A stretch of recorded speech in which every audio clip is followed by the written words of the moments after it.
ओम श्री सतनाम साखी गुरु महिमा चैनल में आप सबका स्वागत है। आज परम पावन दिन एकादशी का दिन है, पाप मोचनी एकादशी। आइए सुनते हैं एकादशी की कथा। यह एकादशी प्रेत योनि से छुड़ाने वाली और सभी पापों को नाश करने वाली है। यह एकादशी फागुन मास के कृष्ण पक्ष की 23-24 तारीख में होती है। सच्ची श्रद्धा से यह व्रत करने से तन मन शुद्ध होता है और परमात्मा की प्राप्ति होती है। इस एकादशी के दिन दान पुण्य करने वाले मनुष्य वैकुंठ के विमानों पर बैठ के सीधे स्वर्ग लोक को जाते हैं। जिसकी कथा यह है कि चैत्रथ नामक एक महासुंदर वन था, जिसमें बेशुमार गंधर्व और अप्सराएं रहती थी। पूरा वन फलों फूलों की गुलजारी से सजा रहता था, जिसमें अनेकों ऋषि मुनि तपस्या करते थे। वहाँ पर मेधावी ऋषि नामक एक महामुनीश्वर रहते थे। उन महर्षि की तपस्या भंग करने के लिए और अपनी और आकर्षित करने के लिए एक मंजघोष नामक महासुंदर अप्सरा उनकी कुटिया के पास आकर नाचने गाने लगी। बीन बजाकर सितार के आलाप से गाने लगी और कामदेव भी आए उनकी तपस्या भंग करने लगे।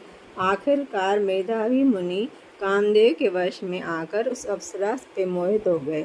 भगवान का भजन भूलकर उस अप्सरा के वश में आ गए। बहुत समय तक वह ऋषि उस अप्सरा के साथ समय बिताता रहा। एक दिन मन में ख्याल आया कि हाय, ये मैंने क्या किया। हीरे मोतियों से भी कीमती यह मनुष्य जीवन मैंने यूं ही व्यर्थ गंवा दिया। मेरे पूरे जीवन की तपस्या इस चंडालनी अप्सरा ने एक पल में बर्बाद कर दी।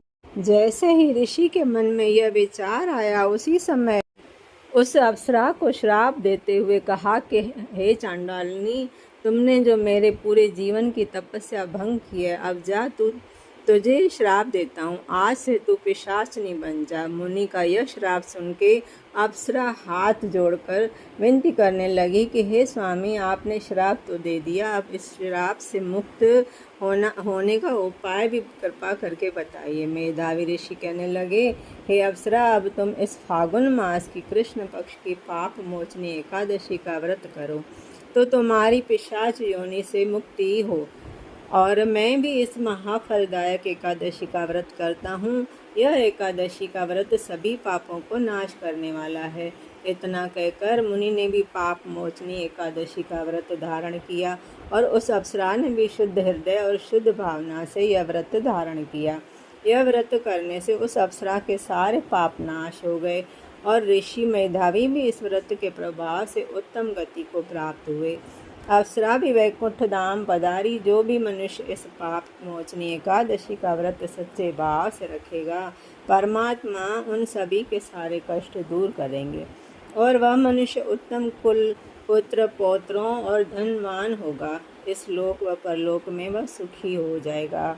स्वर्ग के विमान उस मनुष्य को ले जाके सीधे वैकुंठ में निवास होगा। श्लोक संतों का संग जिसने किया, वे पापों से मुक्त हुए। इस भवसागर की भीड़ से वे सहज ही तर गए।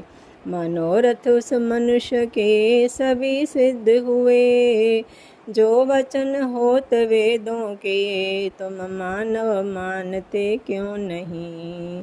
जो वचन होत वेदों के, तुम मानव मानते क्यों नहीं। बोलो सतगुरुदेव भगवान की जय।